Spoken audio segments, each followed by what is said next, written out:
यत् प्रवृत्तिर्भूतानां येन सर्वमिदं ततं स्वकर्मणा तमभ्यर्च्य सिद्धिं विन्दति मानव। हे अर्जुन, ये जितने प्राणी हैं सब परमेश्वर से उत्पन्न हुए हैं। उस परमात्मा, जिस परमात्मा से संपूर्ण प्राणियों की उत्पत्ति हुई है, और उसी परमात्मा से सारा जगत व्याप्त है। जैसे बर्फ की शिला हो, पूरे बर्फ की शिला में पानी व्याप्त है, पूरे दूध में मक्खन व्याप्त है, उसी तरह से सारा जगत परमात्मा से ही व्याप्त है। उस परमेश्वर को जिससे कि सारा जगत व्याप्त है और जिस परमात्मा से सारी प्राणियों की उत्पत्ति हुई है, उस परमेश्वर की अपने जो स्वाभाविक कर्म हैं, ये कर्म उनकी पूजा समझ के करें, उन कर्मों द्वारा भगवान की पूजा करें। वो मनुष्य परम सिद्धि को प्राप्त हो जाता है। कर्म कोई छोटा बड़ा नहीं है। जो उसका स्वाभाविक कर्म है, जो भगवान ने उसको दिया है, एक ड्यूटी, उसी पूजा, वही उसकी पूजा हो जाती है।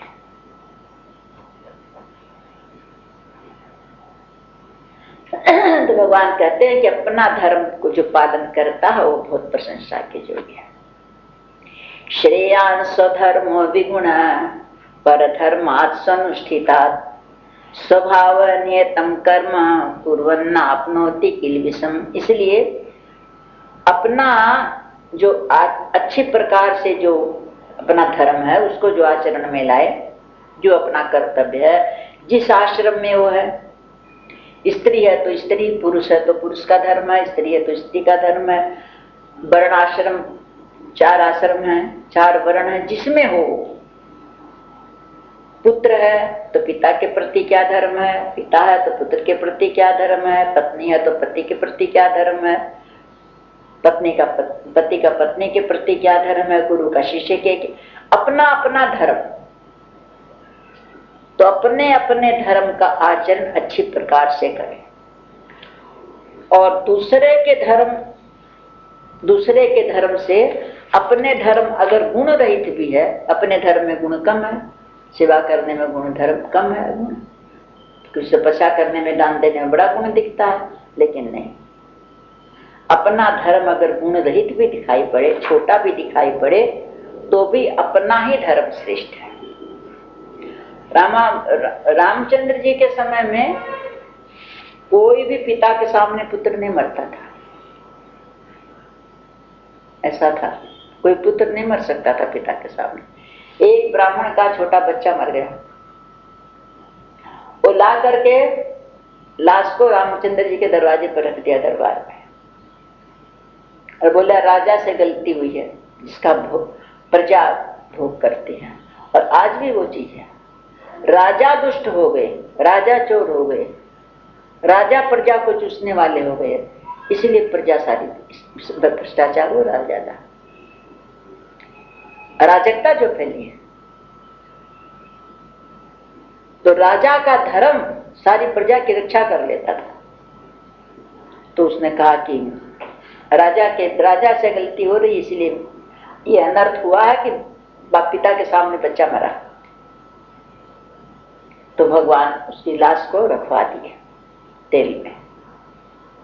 अब बोला मैं पता लगाऊंगा कि मेरे राज्य में क्या हो रहा है, अगर उसमें कुछ गड़बड़ी हो रही है तो राजा का ही दोष है। तो चारों तरफ आदमी डर गए।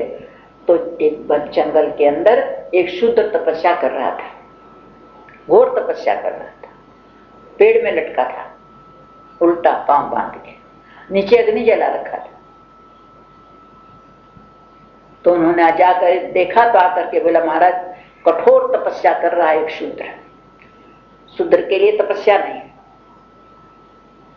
उसके लिए वो ये मतलब पाप है। तो फिर भगवान गए, उसको खुलवाया, बोले भाई तुम क्यों तपस्या कर रहे थे, क्या चाहते तुम? तो बोला मैं मेरा परलोक बनाना चाहता था, इसलिए तपस्या कर रहा था। तो भगवान ने कहा ठीक है, तेरा परलोक बन गया, मेरा सामने दर्शन हो गया तेरा, उसको मार दिया। उसने जो अपना धर्म छोड़ करके दूसरा धर्म पालन किया, उसका पाप, उसकी वजह से सारी प्रजा को कष्ट भोगना पड़ रहा है, तो उसका वध किया, ये राजा का कर्तव्य है। और उसकी कामना जो थी तपस्या के द्वारा भगवत प्राप्ति, वो भगवान ने उसको करा दिया। तो दूसरे का धर्म भय को देने वाला है, दूसरे का धर्म कभी नहीं अपनाना चाहिए। तो कहते हैं मनुष्य अपना धर्म श्रेष्ठ है, सबसे बड़ा, क्योंकि वो स्वाभाविक है, अपना धर्म स्वाभाविक है। तो ऐसा जो सधर्म रूप कर्म है उसको मनुष्य करे परमात्मा के अर्पित करते हुए, तो उसको पाप लगता ही नहीं, उसको वो पाप के बंधन में नहीं आता।